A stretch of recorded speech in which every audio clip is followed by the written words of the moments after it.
The Paranormal Channel.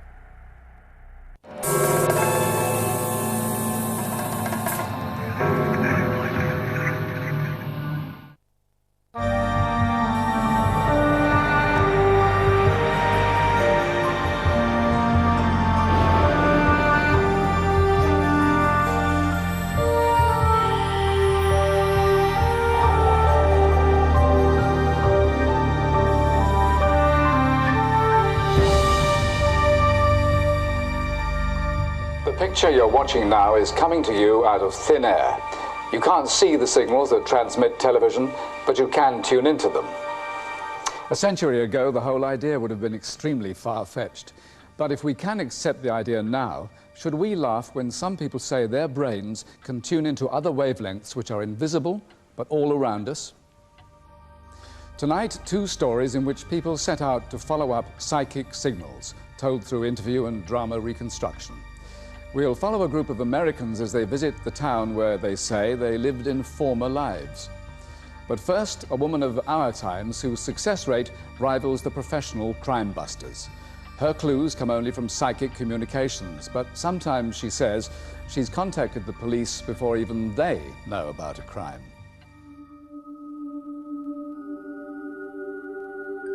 Nella Jones is a psychic detective. She says she can see crimes.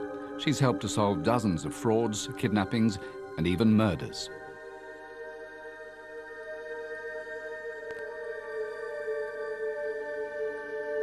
Nella has worked mainly with the country's biggest police force, the Metropolitan Police in London.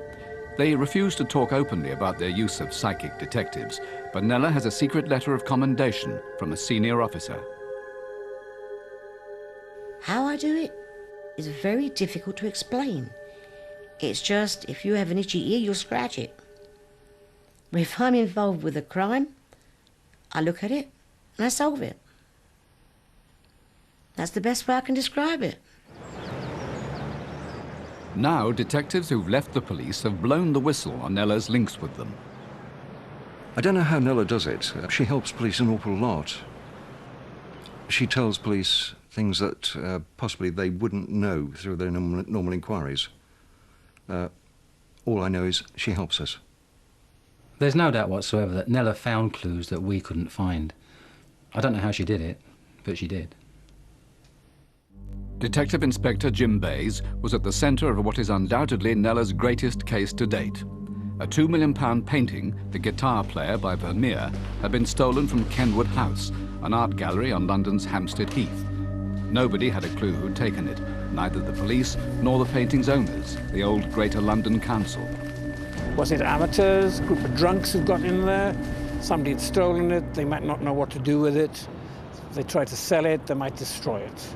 I was doing the ironing on this Sunday evening and only half listening to the television. I was trying to rush with the ironing, not really watching it. Was stolen when thieves broke and into suddenly Kenwood this House sort late last of night. chattering about The this building is on Hampstead very Heath, and valuable few people are likely painting to have been around that at had the gone time. missing from this special Police have house. launched a full-scale hunt across the 800 acres of heathland. Art experts are anxious for the safety of the picture, which is valued at around £2 million. As yet, there's little clue of who might have taken it or why. I put the iron down. Kenwood's owners, the grabbed a Greater piece London of Council, paper. say they are stunned by the theft of such a well-known painting, and they're On working this with the piece of police paper for its did safe recovery. a drawing of the They've back appealed of for Kenwood anyone with House. information on the Two theft to come crosses. forward. I hadn't got a clue what it meant at the time, and thought, what should I do with it? I didn't feel big-headed or anything like that, but I just knew.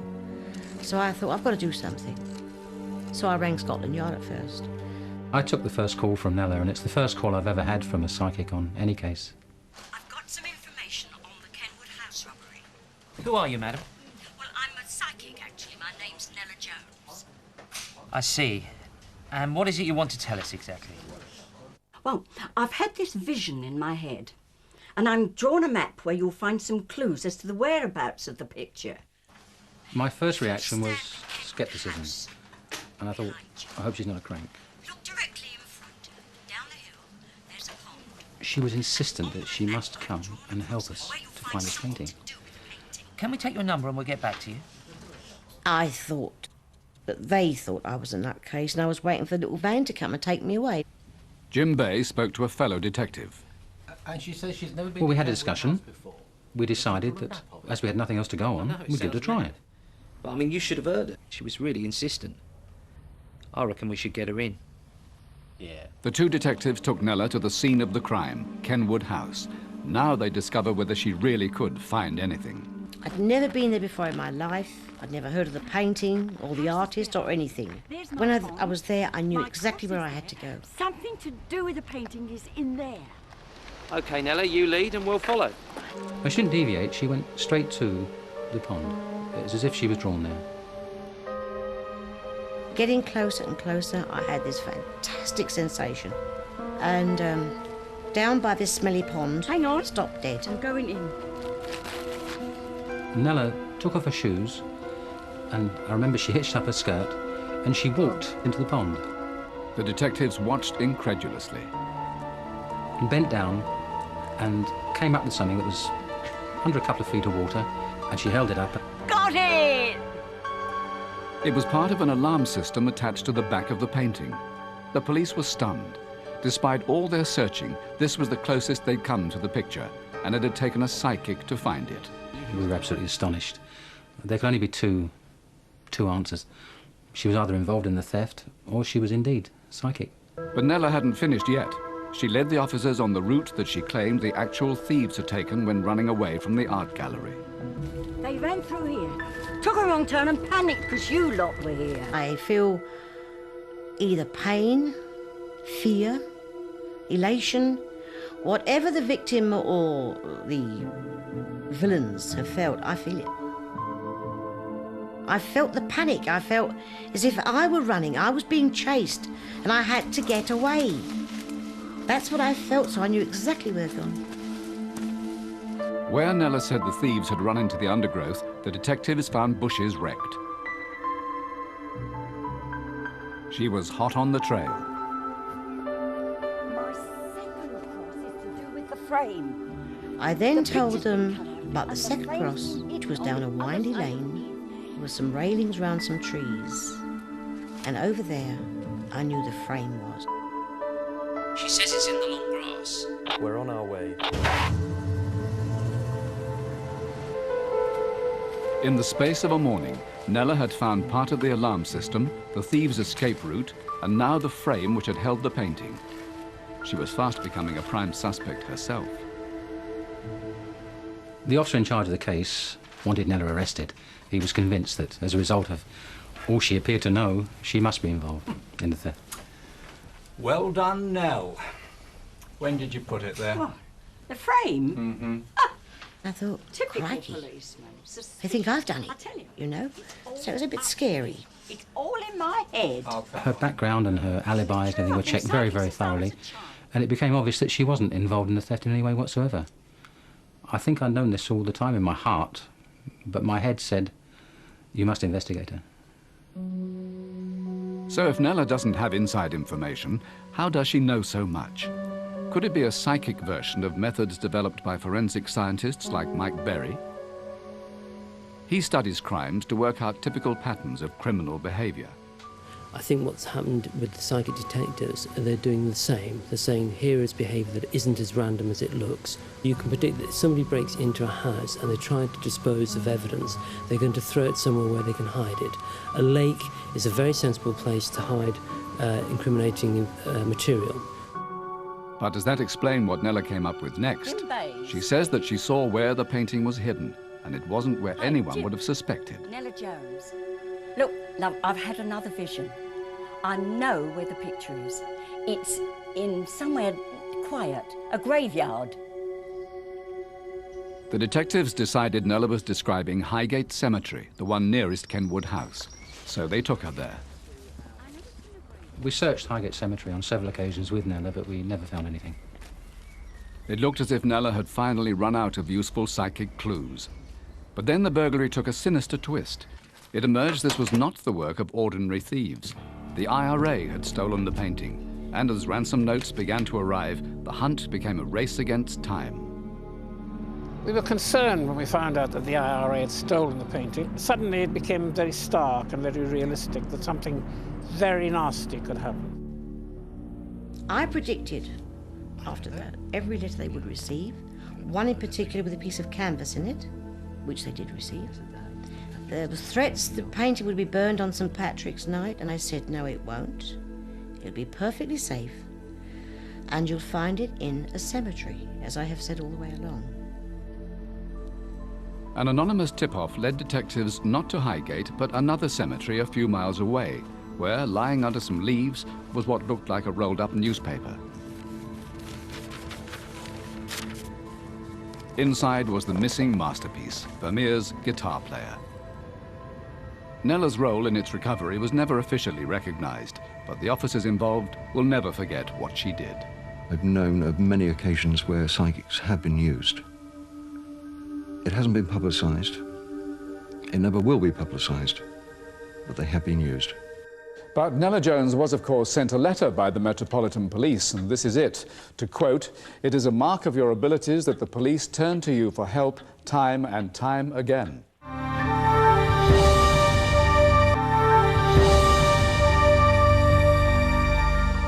Ever been somewhere for the first time and felt sure you'd been there before?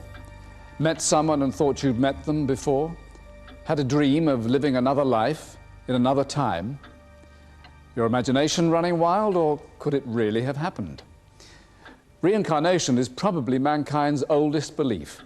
About half the world's population, including Hindus, Buddhists and Sikhs, accept reincarnation as a fact, and it was only abandoned by the Christian religion in the 6th century. People who remember past lives almost always tell of violent or untimely deaths, and recent research has shown that the wounds they describe often match birthmarks. A group of people in America are convinced that they are reincarnations of the inhabitants of a small town on the other side of the continent. Their story dates back to the American Civil War, to old lives that have gone with the wind. They were my memories of her death. I think this just can't be Maureen. This is not occurring, Maureen. And who's Becky? What is this? What's going on? And I was leaving the hypnotherapist, and I stopped my car dead in the road. Maureen Williamson couldn't forget or understand the images in her mind. I cried. I shook. Here I am. I'm a down-to-earth mother. I'm a newspaper reporter. And all of a sudden, I'm referring to a life that happened over 135 years ago. She was so worried that she consulted psychiatrists, but it was only under hypnosis that she found answers, like the name that wouldn't go away. Who is John Daniel Ashford? He's my husband. What year is it? 1861. What's going on? There's a war. So then I ascertained from more questioning that we were in this little town in Virginia, Millboro, and that the era was that of the American Civil War. Maureen had made what was to be the first of many links between past and present. She described her life as Becky, wife of John Daniel Ashford, who she said was a wartime spy. For the majority of the marriage, it was a very happy one. But the war had taken a terrible, terrible toll on the country. Becky's sympathies lay very firmly with the South. But Becky was aware that her husband did have sympathies for the North. Several lifetimes on and 1,800 miles away in Lake Elsinore, California, Maureen's visions then began to involve other local people. She came out of the trance and she announced casually, "I saw Joe back there." I said, "Well, who's Joe?" "Well, Joe Nazarowski. He has a security office down on Main Street." Joe had no idea that any of this was going on. Maureen made up an excuse to persuade Joe, an ex-police chief, to see the hypnotherapist. Before Joe came in to see me, he had no knowledge of what was going on, of what his role was in it. He was very surprised when he found out and very skeptical. But Maureen hadn't picked out the reincarnation of her husband. Under hypnosis, Joe Nazarowski became Charlie Morgan, like her husband a spy, but for the other side. And there was a bigger shock to come.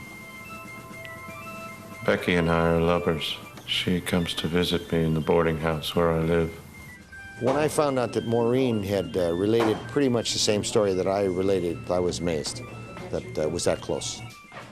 The story was getting like some sort of novel. And as Dr. Marge Reeder began gathering groups together, she found over 50 people who claimed to have lived together in former lives in Millboro during the American Civil War. Their separate accounts all seemed to tie in. But the key to the story, Becky's husband, John Daniel Ashford, remained missing. Until one night, Marge was out with a friend. My God, it's John. What? It looks exactly like him. I had this overpowering sensation of recognition. I got kind of a bolt of electricity through my body. Building worker Pat Green thought the claims were ridiculous. He refused to get involved. When I was told that I was this John Daniel Ashford, I couldn't believe it. I didn't want any part of it. Wasn't going to let them hypnotize me. It took about 3 years for them to finally persuade me. He's a very difficult subject. He fights it. But however reluctantly, Pat Green did feel something, and to his amazement, his story fitted the others. I came up with something that really made me feel that there's more to this than I thought. Marge showed me an old photograph of Millborough, and I picked out this particular house. My feelings are there is a hidden room underneath it, and in a smaller house on the same property, there's a trap door that leads to a tunnel. It was information which would change Pat's mind. But was he too falling victim to a grand fantasy? And it's got a big barn next to it, hasn't it? This is a kind of cooperative play that is being enacted. I think hypnosis is very unreliable. There is no accurate record in the memory. It's the hypnotist who believes in this that implants suggestions in the subject. Or are the memories real? I would not allow Marge to prompt me at any time or give me any suggestions. If it doesn't come out of my head, I don't want to say it. Under hypnosis, Diana Lovegren became Becky's 6-year-old daughter, Elizabeth. When she asked me who my mother was, that's when I saw it in an instant, and I was just freaked out. The whole thing was flashing before my eyes. Horrible, horrible. Finally, all the stories Dr. Marge Reeder heard were adding up. She worked out that John Daniel Ashford knew Charlie Morgan was working for the other side in the Civil War. His fears were then raised when he found out that Charlie was seeing a local woman. He felt that the information might be going the other way, so he ordered her killed, not knowing that that particular lady was his wife. Morning, Mrs. Ashford. And now Maureen Williamson knew what her nightmares meant. My feeling during the regression was, no, I don't want to go. Nice day for a walk. You'll be coming with me. And then the next thing I remember is that I was in the barn. And in the barn is where I saw the struggle. No, stop! No! I watched them, and they fought, and somehow he hit her, and she went down. And then he just got up and ran off. But I stayed where I was. I knew she wasn't going to get up. I knew it. Diana says she was still there when her father came in and discovered her mother's body. Becky! So, have the people of Millborough really been reincarnated together? Or is there another reason for it all? Cryptomnesia is an explanation. This is past memory. In other words, you read novels, you see films, and then under a relaxed situation with a hypnotist, you come forth with the story. Whatever the theories, the only way to prove the story was for Dr. Marge Reeder to take the main characters to the half-abandoned town of Millborough for the first time, in this life at least. Would it be as they described? And would they be able to prove the detailed knowledge they come up with under hypnosis? Nearest thing to a ghost town that you can possibly find. Marge took this videotape as Maureen and Joe revisited the haunts of Becky and Charlie. Every time we turned a corner, we found something that they had talked about in hypnosis. This is the main street through Millborough. There used to be a saloon, a tavern, boarding houses upstairs.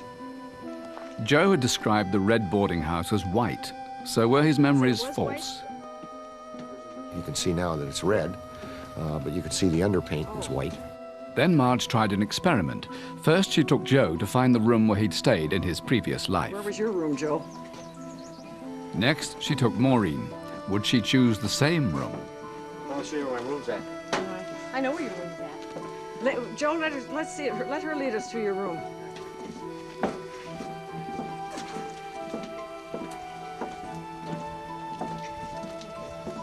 That's it. That's what he said. His room. He said this room was his. That's right. These seemed like minor details to the majority of the population, but to us, they were just terrific. Maureen began digging where she says Becky's house was. She found what appeared to be a fence post. That was a thrill to see that, to know that I was accurate.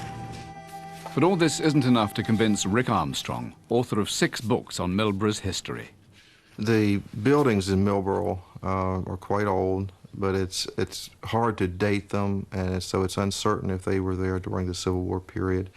As far as John Daniel Ashford and Becky Ashford, the constable was not named Ashford at that time, and as her murder was a sensational thing. However, it does not appear in any newspapers or any court records. But one piece of evidence was unearthed to make historians think again when a fire destroyed the house where Pat Green supposedly remembered an underground room. The owner dug out and found an actual room that was underneath where the house had been, and also found the door in the floor and the tunnel that led to this room. This whole area with the tracks,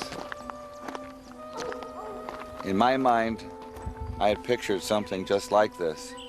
This house, or a house like this, that bridge, and it's here. How do you explain that? This is weird. It gives me the creeps. I have faced the fears that I've had. I wasn't looking so much for the truth to the story. What I was looking for was my soul.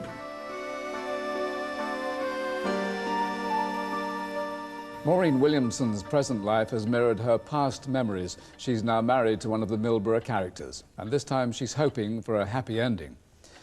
And those are our stories. Whatever you feel about people who claim psychic powers, let me show you this.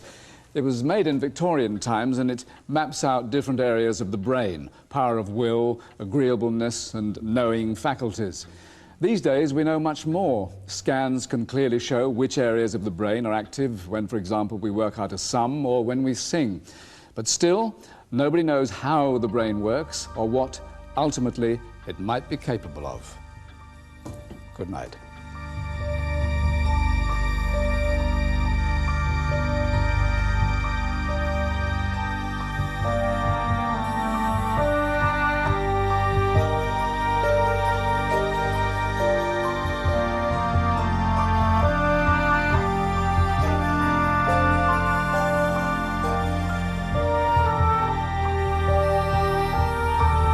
For 1,000 years.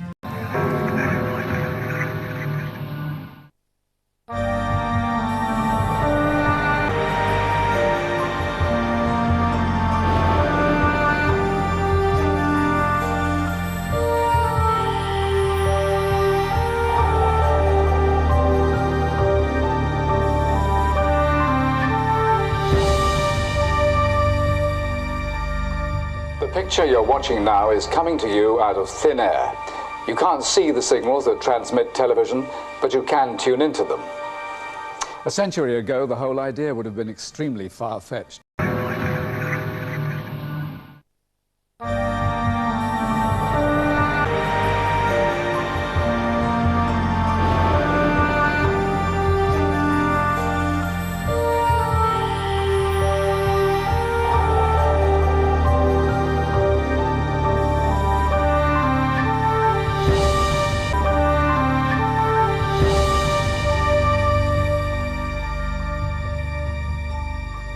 This contraption was devised by one of the greatest investigators of the paranormal. Harry Price, that's him over there, wanted to make sure that in seances with the spirits, mediums couldn't cheat. So he wired up their hands and feet. One false move, and caught in the act. Tonight, we'll be telling the story of Harry Price's biggest job, the case of the most haunted house in England, and how some claim it's still going on. We'll interview witnesses and reconstruct what they say they heard and saw. Do you believe in life after death? Some people not only believe, they say they know it exists. They're the 1 in 4 people who, after traumatic accidents, operations, or cardiac resuscitation, all describe the same thing: dying and coming back to life, and in between, glimpsing a world beyond. Now, what have become known as near-death experiences were recorded long ago in the ancient Egyptian and Tibetan books of the dead, and by the Greek philosopher Plato too, but they cross all cultural boundaries. They can't, of course, be proved, however sincerely they're reported, but what can be proved is that those involved have had a close brush with death.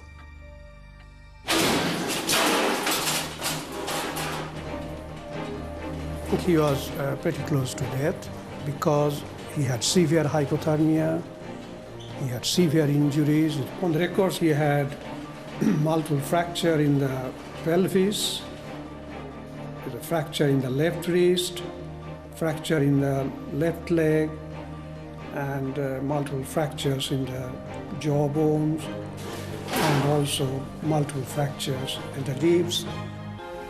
I was so shocked that I couldn't recognise it as my husband. I looked at this person lying on the bed and I thought, no, that's not my husband. Doesn't look anything like him.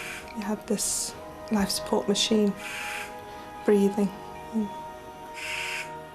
Oh, Ron. I think we'll have to get the hose pipe out there. Yes, I think it's... Ron Bell had already survived 2 heart attacks. After the second one, he had to give up work and became virtually housebound. Upset and frustrated, he became impossible for his family to live with. So I sort of decided to split up. We split up and I took 2 of the children and left 2 with him.